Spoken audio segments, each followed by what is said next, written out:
From Vegemite on toast to calling thongs flip-flops, we're diving into the weird and wonderful world of Australian culture that often leaves our American friends scratching their heads and wondering what is going on down there.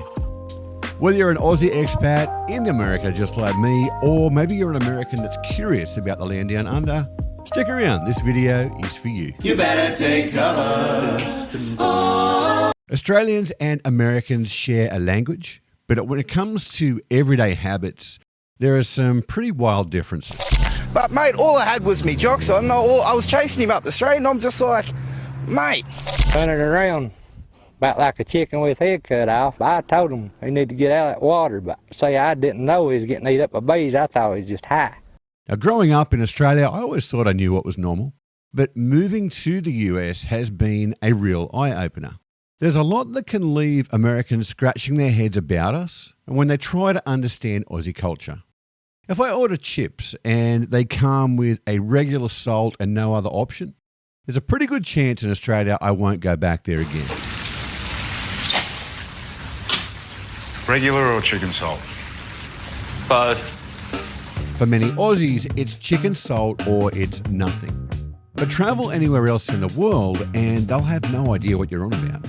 Thankfully, Amazon now sells it here, but a few years ago, we were reliant on care packages from home to get us through this culinary tragedy.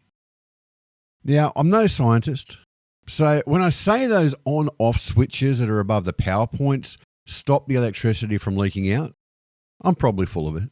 But they still have a very convenient use. So spare a thought for our friends in North America who had to learn to live without them. Now granted, Australian electricity is actually twice the voltage of what it is in the US, so maybe that explains it a little bit too. In other countries, they use their clothes dryers after every wash cycle. But in most homes in Australia, we either don't have a dryer or our mums have put the fear of God in us about using them only in very necessary cases. The hills hoist or bust for most of us back home. Now, where I live here, the Homeowners Association has a rule that you are strictly forbidden to hang your washing outside. Apparently, it decreases the property values.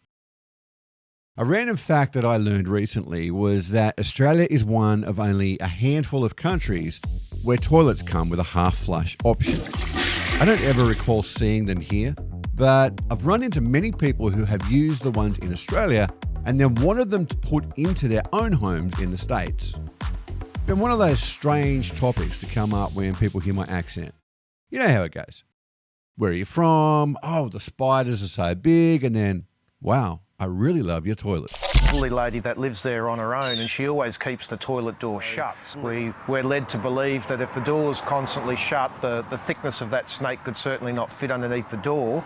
So to us, it's got to have come up through the S-bend. What's the deal with slow internet speeds back home? Anyone who's been to the US or Europe will know the feeling of being able to download a movie in less than a minute, when in Australia, it'd probably take half the night.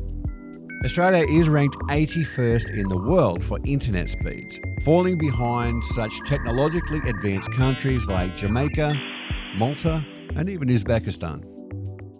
Somehow Aussies at some stage all agreed that ending a sentence with the word but is not only grammatically correct, but it's also a part of being Australian. You know, when instead of saying though, you say but. So you like, it's good but. Then we have reckon. I reckon this, I reckon that. It's a fully integrated part of our vocabulary that just isn't present in most other countries. Although, I've got to admit, here in the southern United States, it is a word that I hear a lot. Mainly from rednecks, country folk and hillbillies, which is probably why I feel at home in Tennessee. You wouldn't even think to hop on your bike to brave the streets in Australia without a helmet, but barely anyone here, except for kids and those training for the Tour de France, wear them. Then again, we do have that very special time of the year in Australia when the black and white swoopers appear, and we all need to remember to put spikes on our helmets, kind of like we're about to compete in some medieval jousting tournament. Now think about this.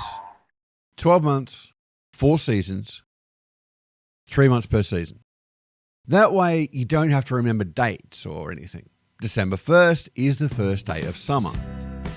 But up here in the Northern Hemisphere, they complicate things by linking it to astrological signs, the dawning of the age of Aquarius or something completely random, so you get summer starting on June 21st. Australians really take their coffee for granted. Like, we all know it's good, but it's not until you go overseas that you realise just how spoiled we are. You can find great coffee in pretty much any city around the world, but you're going to have to seek it out. In Australia, stumble into any random coffee shop and you're pretty much guaranteed to get a good coffee, if not a great one. And speaking of coffee, the cafe culture that we have back home is amazing. Other cities around the world are starting to cotton onto it, but there's something about that Aussie cafe vibe. You know, a weekend morning, everyone in their gym clothes enjoying a leisurely coffee or smashed avo on toast. You literally can't replicate that. Listening to my kids recite the ABCs at elementary school, I cottoned on to the way that Americans say the letter H. H.